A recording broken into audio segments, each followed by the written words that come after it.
Good evening, Philadelphia Eagles fans, NFL fans too.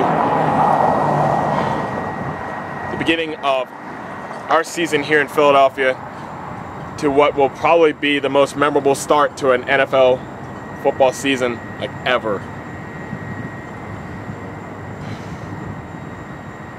So much has changed since our season ended actually in this building. Wild card weekend against the Seattle Seahawks. And I thought this video, if you were to ask me at the beginning of this year, would start a little different. But life is all about adjustments. So here we are.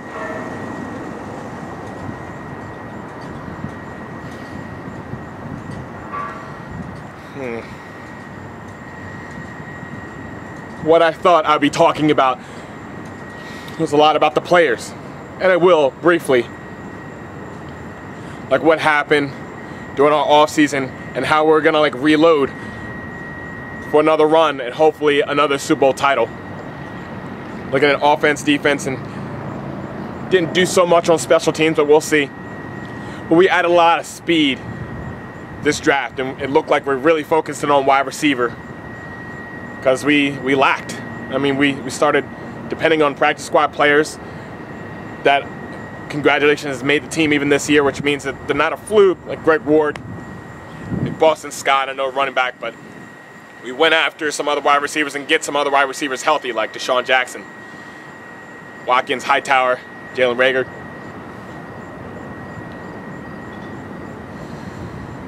Looking for rookies to step up second year, like Miles Sanders. And people that we've drafted in the past, Andre Dillard, and saying goodbye to some of our veterans that have led us to victory, like Jason Peters. Nick Foles, that was a year ago, but just turning over this squad, defense-wise as well, seeing what our corners actually look like, what our defensive line looks like for the future, and how we're going to continue to surround Fletcher Cox with other people to lead the NFL in rush defense, and what in the world we're going to do with linebacker, because it seems like that's a position that's never really solidified, but we make do with what we have, and it's good enough. Hopefully not to get exposed. But then what are we going to do with departures like Malcolm Jenkins? And do we have real answers at corner, like real solid answers, not just sporadic hometown favorites like Rasul Douglas? And as we know, some of our plans change. Dillard out for the season, bicep tear. So what do? We already signed back Peters, and he was supposed to start at guard, but then we had to work something out so that he comes back at tackle. We said goodbye to Malcolm Jenkins, and we had to sign some other people. But then we tried to solidify our secondary by signing Slay from Detroit. But then we get rid of some people like Jones. Sidney Jones, just in the eyes of our team, has not panned out along with Rasul Douglas, which I personally liked. I'm going to go on the record and say that. I personally like Rasul Douglas, but for some reason we're moving on from him and we're trying to create a new identity. Carson Wentz actually had a healthy season all last season until the playoff game. Not much changing on our special teams and our coaching. And we're going up against a Washington team. Yes, I will just quickly mention, change your football name, sure, but still got Dwayne as their quarterback. Still have to worry about Terry McLaurin on offense, which absolutely torches us every time. And for defense, Ryan Kerrigan, which I mention every single time, and it seems like he always finds a way every single time to get after us and become a pain in our side.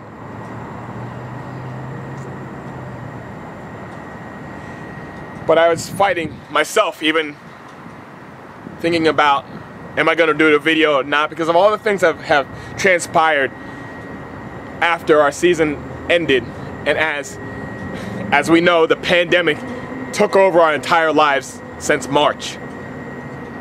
And then after that, things has happened in other cities, and protests and riots, things of that nature that's been happening across the United States. And I was wondering if I was going to come out here and talk football, talk politics, what was I going to do? How was I going to respond to everything? And I think, as I see red, white, and blue at the link, I know exactly how I'm going to respond. Today, filming this on the 19th year anniversary of 9/11, I know exactly how I'm going to respond, because 9/11 is very personal to me. At that time, I was actually stationed in New York, United States Navy. A couple days prior to 9/11, I was actually walking around New York City that would soon crumble to two planes that hit the World Trade Centers. And the people that were tragically killed during that event, people I served with, was responsible to respond in such a way to bring this country together and go fight against a common enemy, which is hate, which comes in all forms. Even though it was a very tragic day and weeks and years down the line, what's beautiful was how our country as a whole responded together. We didn't take life events and use that as an excuse to divide us. We actually used that as an excuse to bring us together. And I know, even especially for that first 2 months or so after 9/11, it felt like the way things should be and how we should treat each other and how we should communicate with each other. And keep in focus what's really important, what really matters. The people of this country and what we do in our purpose, looking forward towards a common cause, common goal in loving one another as neighbors, as brothers and sisters, to achieve our personal greatness through our purpose.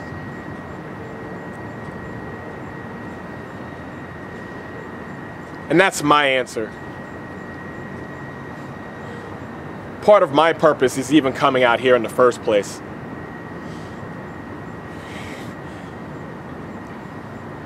One of the reasons why I love sports so much, outside of everything that's going on with kneeling during the national anthem and everything, I get all that stuff, but what I enjoy most is watching a group of people that have a very distinct outlined common goal to score points as a group, knowing your role and doing your best for the guy or girl, whatever, next to you, to help them achieve their greatness. Because if we achieve our greatness as individuals and then as a team, we win together as a team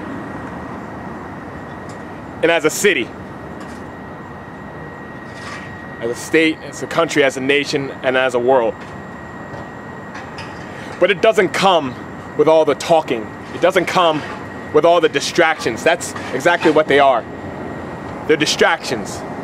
What matters is how we play the game when the whistle blows.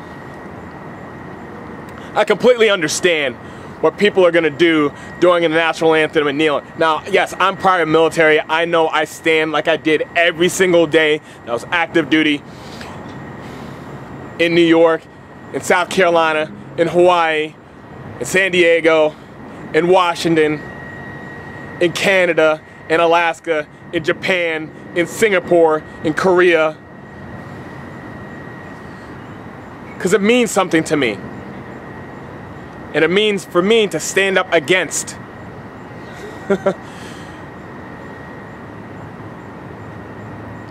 things that keep us away from freedom. But hey, if my brother or sister next to me wants to kneel during it because it means something to them, so be it, because I fought for those rights too. But what I care most about is what do we do when the game is being played? Because none of those other distractions mean anything without what you do with your purpose when it counts. See, when the ball's in the air, we're not worrying about who's going to be president in a couple months. When that ball is kicked, we're not thinking in our minds, oh, I wonder if it's going to go to Zach Ertz or Dallas Goedert or Deshaun Jackson or Watkins or Hightower or Jalen Reagor or whoever, and their specific life matters depending on their color or their religion. We don't care about any of that. You know what we care about? How many points are we going to score? You know what we care about? How is Jason Peters, now that he's back on left tackle, how is he going to protect the blind side of Carson Wentz? You know what we care about? Brandon Graham and how he's going to sack Dwayne in Washington. That's what we care about, right? And Slay, how he's going to blanket Terry out in the secondary. That's what we care about when the game is being played, and all the other distractions are silenced because we care about watching the purpose of individuals, what they're doing with it in order to win as a team, to represent my city, our city, Philadelphia, Pennsylvania, and focus with passion, with drive. And I love, yeah, it's gonna suck for a little bit that we can't be inside this stadium, because I love seeing the fans, all different places and colors and whatever, it doesn't matter. I love when we hear that fight song inside of this stadium. Everything else at those moments don't matter. I remember being at the championship game. We didn't have to validate all sorts of other things. You know, we all hugged each other because our birds scored a touchdown. Our birds were on their way to winning our first Super Bowl, and that's what we are all collectively happy about.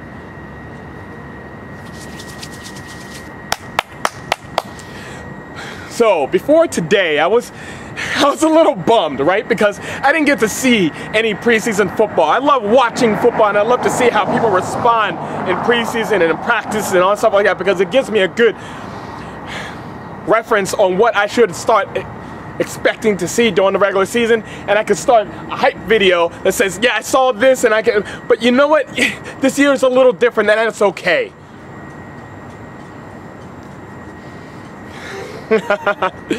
Because it's still time to play football. The game will go on. And I believe, especially our Philadelphia Eagles, which is our top team here in Philadelphia. Yeah, the Sixers kind of underperformed. We won't talk about them right now. It's been a little bit of disappointment. Our Phillies are up and down. I wish we had some better relievers, right? Because then we would stop blowing leads. Our Flyers gave everything that they could and took the Islanders to Game 7, and then they just ran out of gas, but they gave everything they could, but they didn't come away with the victory. I know the Union are playing right now, you know, but this is our top team here in Philadelphia. And if there's one team that can help silence distractions, yes, still standing for something, but then maintaining that team mentality, focus, brotherhood, and togetherness towards a common goal that can help bring this city together through a game, it's our birds. So now I'm ready. I'm ready to put all things aside and once again just focus in on how we play. And you know what? I think if we all invest a time, energy, effort towards looking forward together and find reasons and ways to look forward together, we won't keep ourselves as a passionate group of Philadelphians and people of this nation, we won't keep us shackled and chained by continuously looking in a negative past. We get to choose to write a positive future. So this is just one way to do that going forward. In a fun way.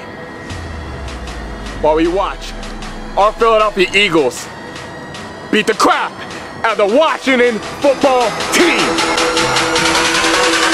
Let's go Birds!